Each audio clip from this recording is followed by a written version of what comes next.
Produced and distributed by the National Organization for the Reform of Marijuana Laws in Washington, D.C.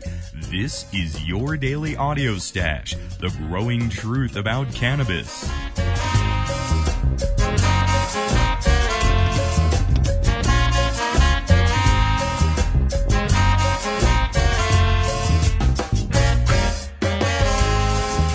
Daily Audio Stash is where responsible marijuana smokers listen in on the latest news about cannabis, hear the voices of the marijuana law reform movement in special segments and interviews, and kick back with comedy and music no other podcast can offer. It's NORML's Daily Audio Stash. More information at normalaudiostash.com.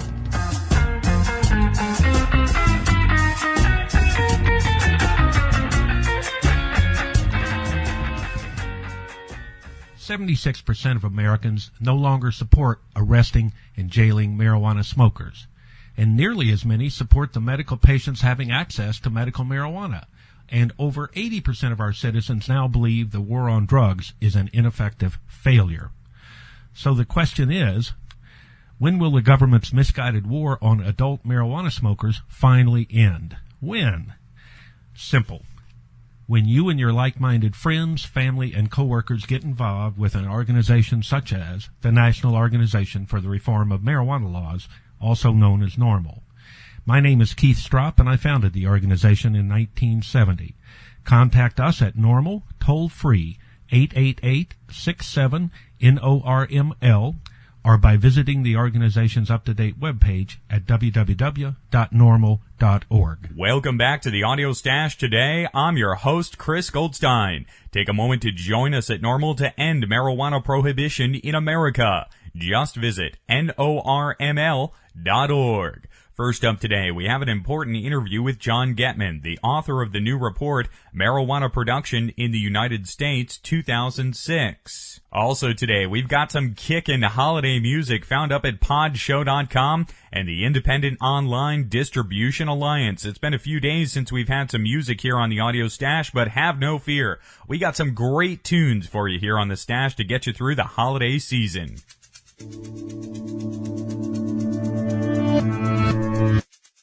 This week there's a report out on marijuana that's getting international media attention.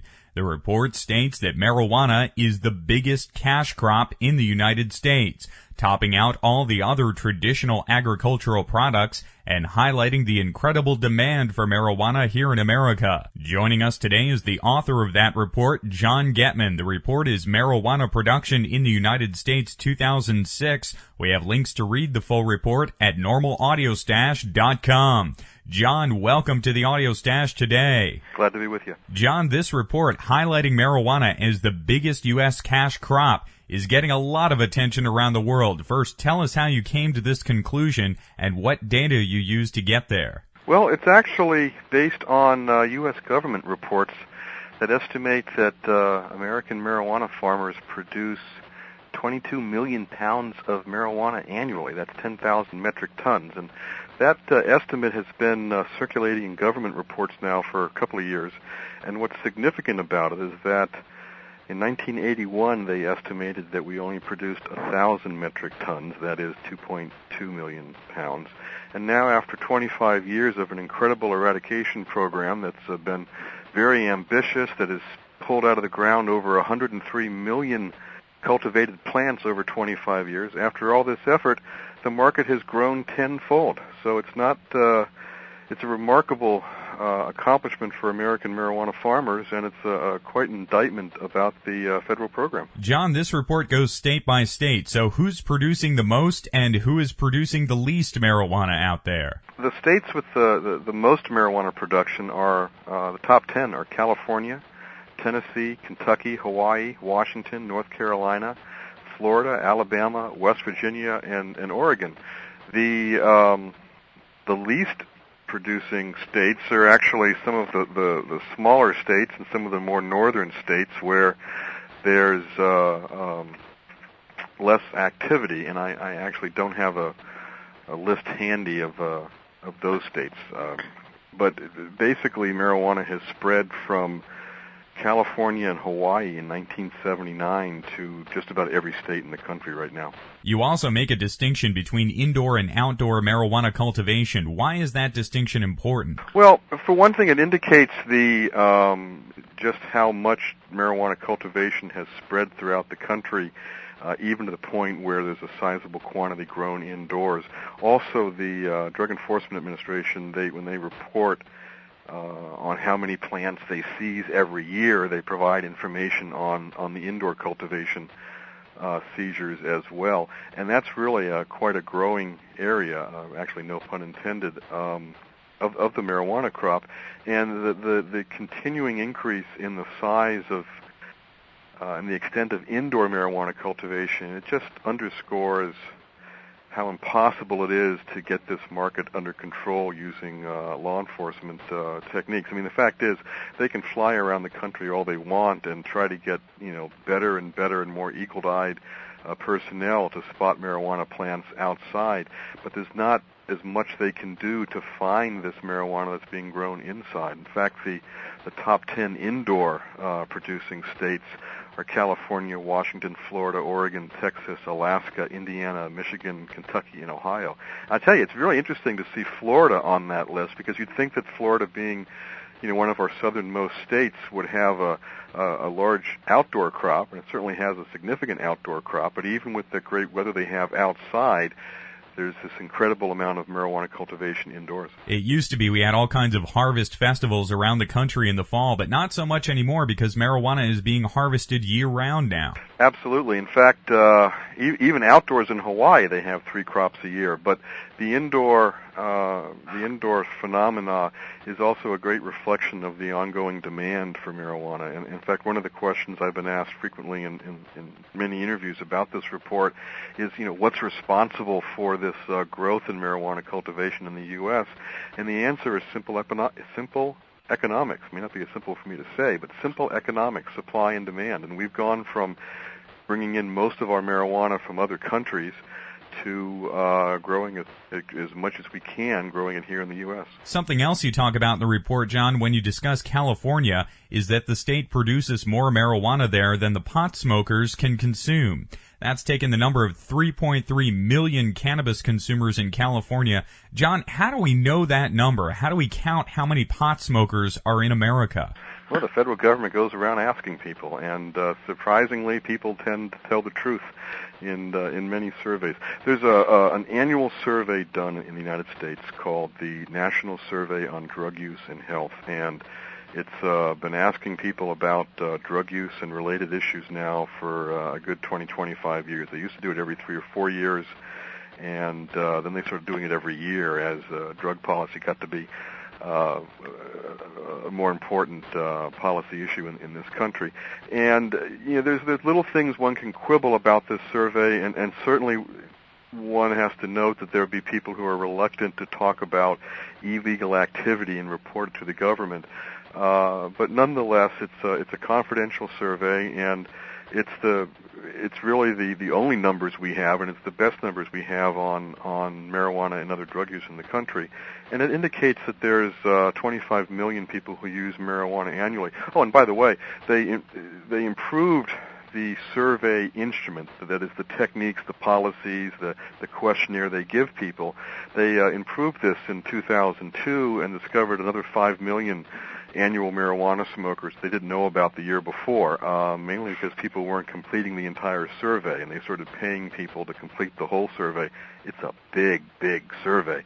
And they got better data. So they get this information from there, and one of the reasons that we suspect that California exports a lot of marijuana is that we take California has, I think, 13% of the annual marijuana users in the country, but it's responsible for some 38% of all the marijuana production in the country. So just using that disparity in those two figures, there's 9 states that appear to be growing marijuana and exporting it to other states, and those states are Hawaii, Tennessee, Kentucky, California, West Virginia, Arkansas, Alabama, Washington, and even Alaska, though in Alaska the ratio is a lot more similar than it is in other states. It just barely include Alaska on that list. John, this report is stating that pot is the biggest cash crop in the U.S., so how does it compare to the other traditional agricultural crops? We have a lot of politics and policy that goes into our farming industry, so what are the other largest cash crops and how do they compare to marijuana? Well, first of all, the reason why marijuana is such a large cash crop is that the price for marijuana is just exorbitant compared to other crops. An acre of corn, for example, will bring a farmer maybe between $200 and $250. That's just my, based on past research into this area. One single marijuana plant is more valuable than an acre of corn, and that's why we have this gargantuan value associated with marijuana. But that said, corn is about a $23.2 billion business, and I'm talking prices paid to farmers in the United States. That comes from an average of the production value of corn for 2003, 04, and 05. Now, on that basis, corn's a $23.2 billion crop, soybeans, $17.6 billion crop, hay is a $12.2 billion crop. Vegetables, all the vegetables combined are an $11 billion crop, and wheat, which I've mentioned in kind of comparing marijuana to corn and wheat combined, wheat is a $7.5 billion crop.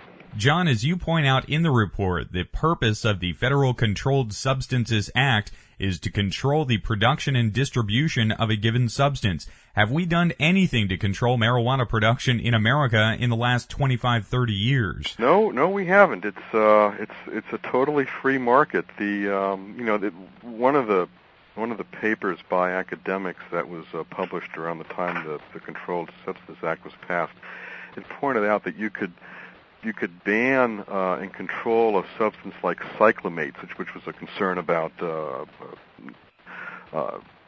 it's a sweetener for diet soft drinks, for example, and they said there was concern that cyclamates cause cancer. They said, look, we can ban cyclamates because it's hard to manufacture. You need a factory. It's easy to go find a factory and monitor it and make sure that either nothing's produced or that we can keep track of all the production. But if you can't control the manufacture of it, this set of rules is just not going to work. And that's what's happened with marijuana. There's just no way to control the production because it has diffused, it has spread out to so many places, and that's the history of the of marijuana cultivation. And by the way, I just want to point out, since I brought up cyclamates and cancer, remember paraquat. In the late 1970s, the U.S. government was spraying the herbicide paraquat in Mexico to kill marijuana plants in the field in Mexico before they could be harvested and brought to the U.S.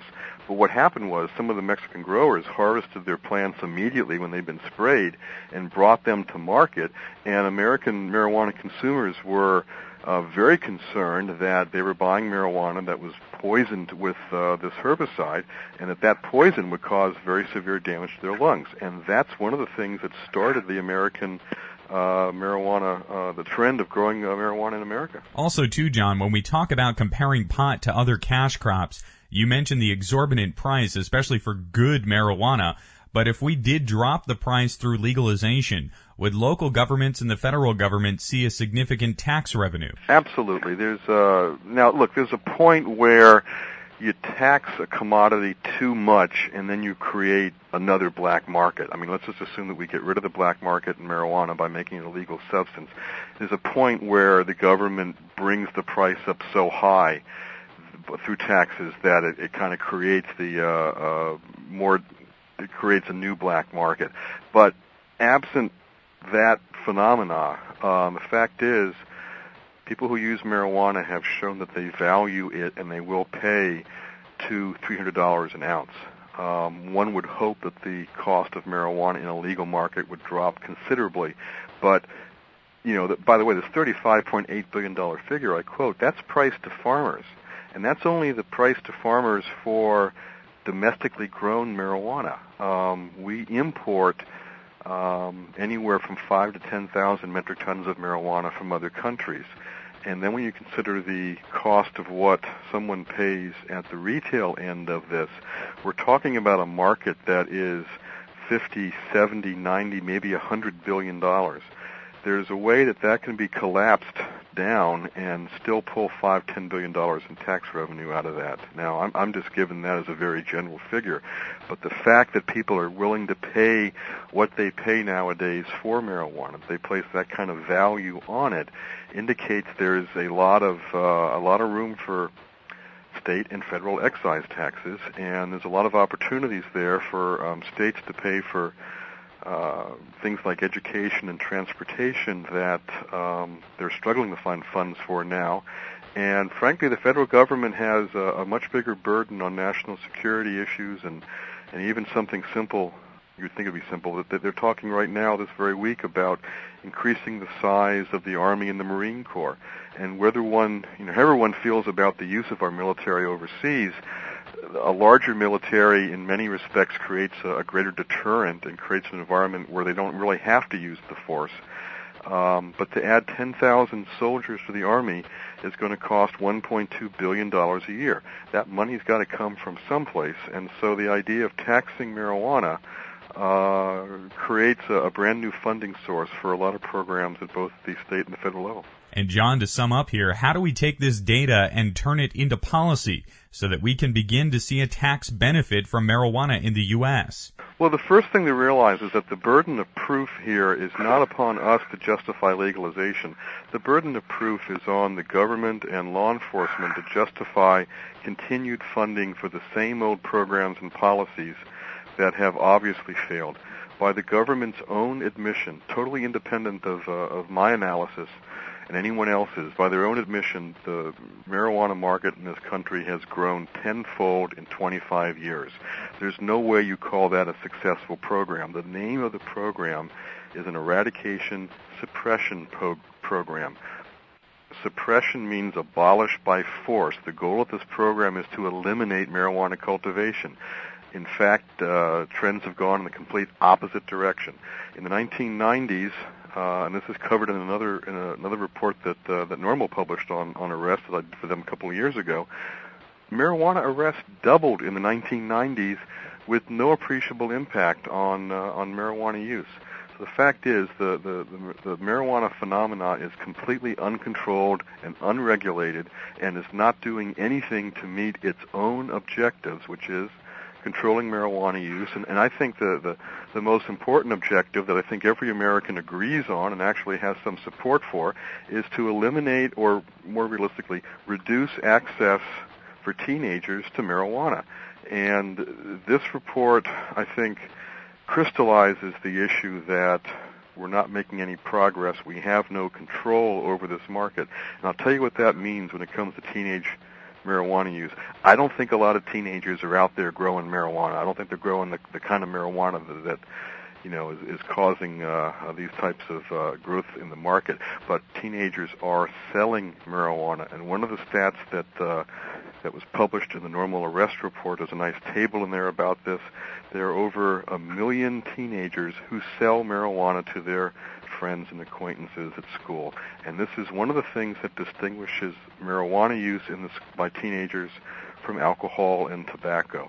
If we legalized marijuana and took some of these incredible profits out of it, not only would marijuana consumers save a lot of money, but we would also eliminate the profit incentive that there is for teenagers to sell marijuana to each other. And frankly, if we want to have better progress in our education and prevention programs to discourage teenage drug abuse, if we cut down on the availability of marijuana by simply eliminating these 1 million teenage drug sellers per year, I think we can make a lot of progress. And that's something I think that will appeal to all adults, no matter what they think about adult marijuana use. John Getman is the author of the new report, Marijuana Production in the United States, 2006. John, thank you so much for joining us here today. My pleasure, anytime. You can read the full report with the link we have at normalaudiostash.com. All right, here on the Audio Stash, we got some awesome holiday music for stoners and comedy found up at podshow.com. We're going to have some great music here this week and next week right here on the Audio Stash. We're going to start things off today with this little track from a group called Bubble. This tune is called Christmas on Mars. Then we'll have some Peeper Radio Theater holiday comedy and a track from Al Stravinsky. We have links to all the artists you'll hear today on our website, normalaudiostash.com.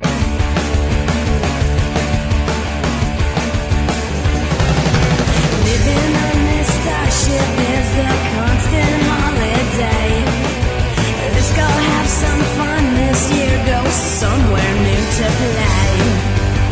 We'll never get the blues, let's drink all the Martian booze. Baby, let's spend Christmas here on Mars. Oh, baby, let's spend Christmas here on Mars. Yeah, we'll party with the little green men around the galaxy. The satellites will hear our screams from sea to lunar sea. On Earth they'll hear the news, they'll all start dancing too. Baby, let's spend Christmas here on Mars. Oh, come on now, baby, let's spend Christmas here on Mars. Anti-gravity, it's just you and me, floating round and round. Shoot from star to star, here we are now, we're never coming down.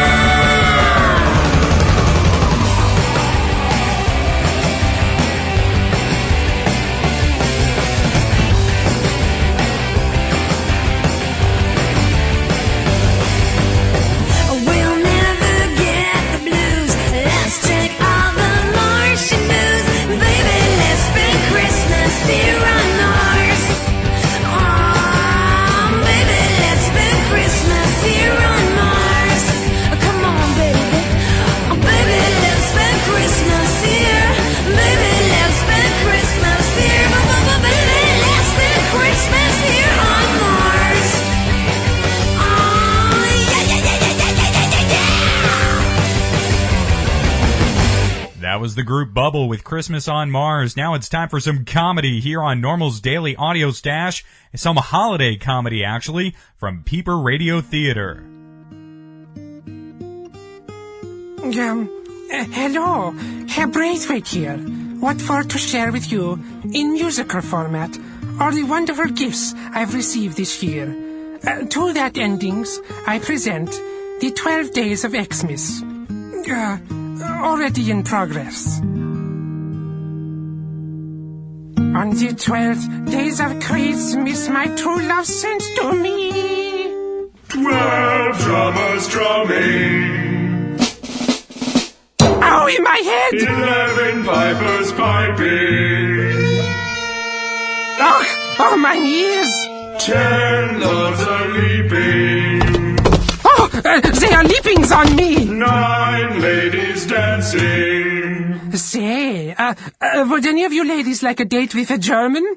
Geben Sie mein frei Lederhosen. Yo! 8 maids are milking, But, poor Braithwaite is lactose intolerant. 7 swans are swimming, Oh, swans are mean birds. Yay!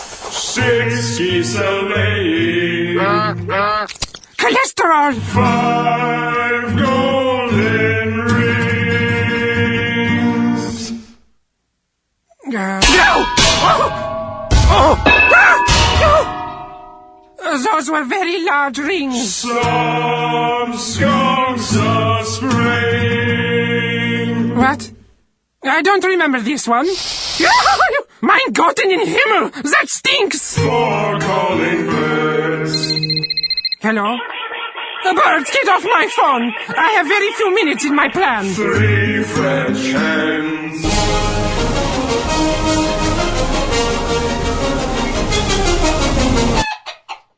Well, that's just weird. 2 turtles.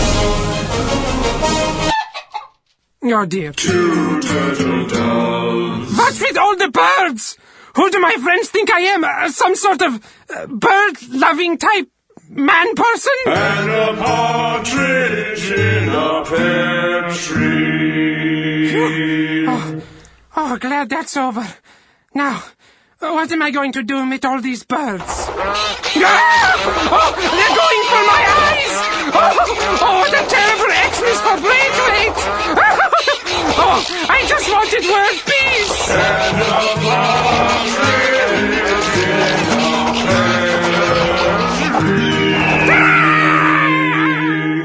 James Roquefort here from peopleradio.com, and you're listening to NORML, the podcast for the National Organization for the Reform of Marijuana Laws.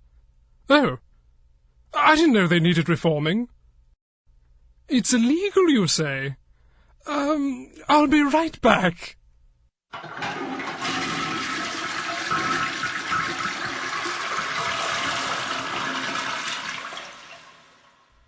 Sorry, I had to flush my goldfish down the toilet. What was this about marijuana? Oh well, now on with the show. That was our friends at Peeper Radio Theater with that holiday comedy. We're going to round things out with this tune from Al Stravinsky.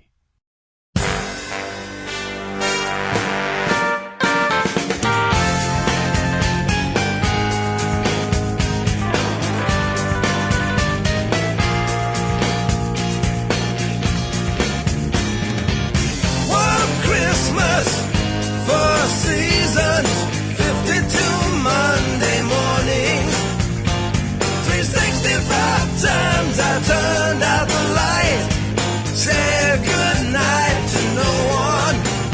I'm just counting the days, counting the days. I'm like the Mary Celeste without the mystery. Since you abandoned me, I'm an abject Aztec ruin without the history. Since you deserted me, I'm the city of Troy locked in a stupid wall with a wooden horse, but no Helen, of course. One Christmas, 4 seasons, 52 Sunday papers, 365 times I turn to the right, say good night to no one, to no one, to no one, to no one in particular.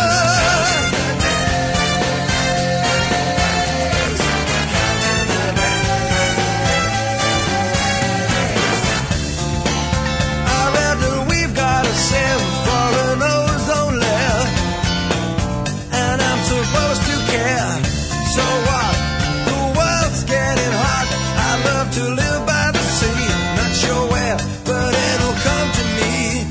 Soon the only creatures on earth will be in a zoo. Well, I've got problems too. One Christmas, 4 seasons, 52 Monday mornings, 365 times I lifted my head, fall out of bed for nothing, for no one, for no reason, for nothing in particular.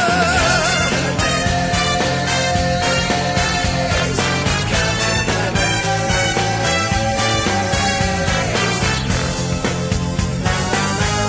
No royal mail, no voicemail, no email, no female, nothing but junk, nothing but junk, nothing but junk mail.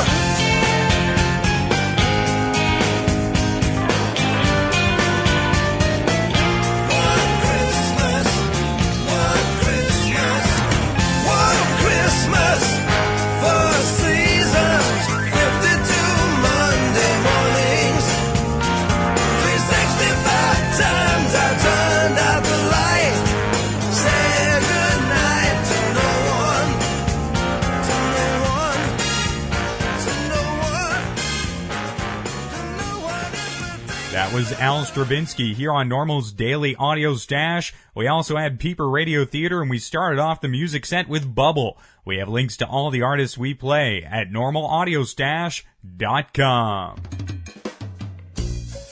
This has been NORML's Daily Audio Stash, the growing truth about cannabis.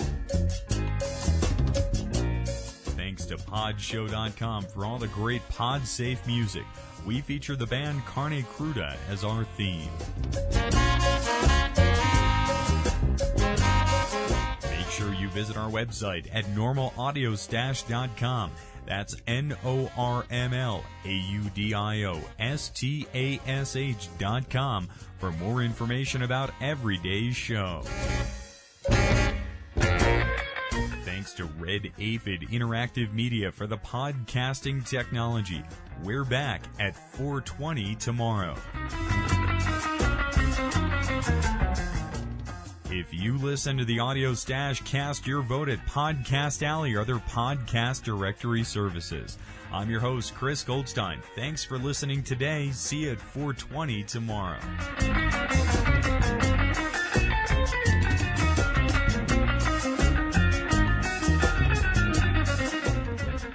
The podcasting technology of NORML is made possible by Red Aphid Interactive Media. More information at redaphid.com.